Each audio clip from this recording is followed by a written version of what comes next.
we talked about the needs of the Austin Police Department. We talked about some of the things that we're doing in Washington. And I come to this subject and I come to this meeting with a special interest in crime. Some years ago I was chairman of the crime subcommittee of the Judiciary Committee, and as I say, I'm now a ranking member, which means I oversee 5 subcommittees, including that same crime subcommittee. I've also introduced in this Congress in the last year and a half 22 pieces of legislation dealing with crime.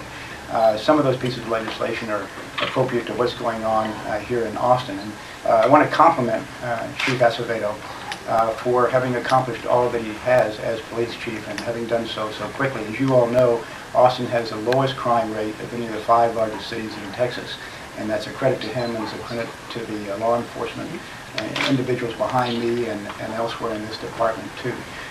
Lots of things are going right in Austin. Unfortunately, among a lot of cities in the country, we still have an increase in crime, and we're still facing an increase in murder and arson and auto theft as well.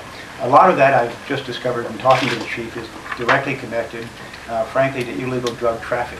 And that's something that we want to be able to address as well. And a couple of those bills that I've introduced do address that in a couple of ways. First of all, one bill that I've introduced increases the crimes for drug trafficking.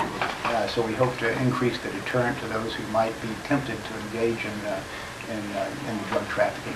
I've also introduced a bill on the other end that helps individuals make a better and more successful re-entry into society so we have less recidivism.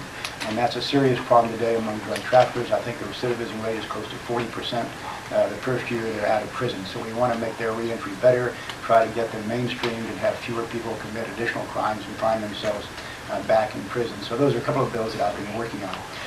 The chief is going to speak in greater detail about his needs and how I can be of help, and I do want to be.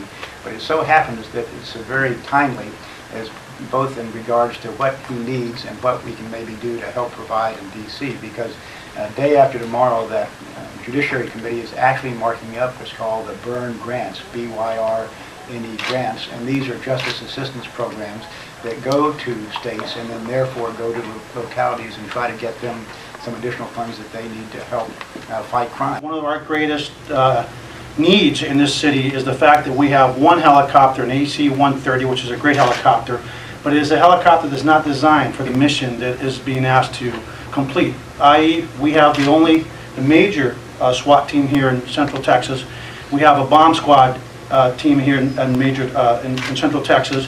And these are resources that have to be available at any given time to not just the city of Austin, but to the cities northeast, south, and west of here. And for us to be able to get those resources to our partners in Williamson County, throughout Travis County, and Hayes County, and any other place that we can get to in a timely manner, we need a larger aircraft. We need an aircraft that can move resources, that can move assets, and most importantly, that can have a multi-mission capability, which includes firefighting capabilities. The other area that we discuss, in addition to our air resources, is our technology needs, specifically the cameras that we've been talking about. We have got to bring technology to bear here in Austin and keep Austin safe, but more importantly, to keep us the best city in America to live in.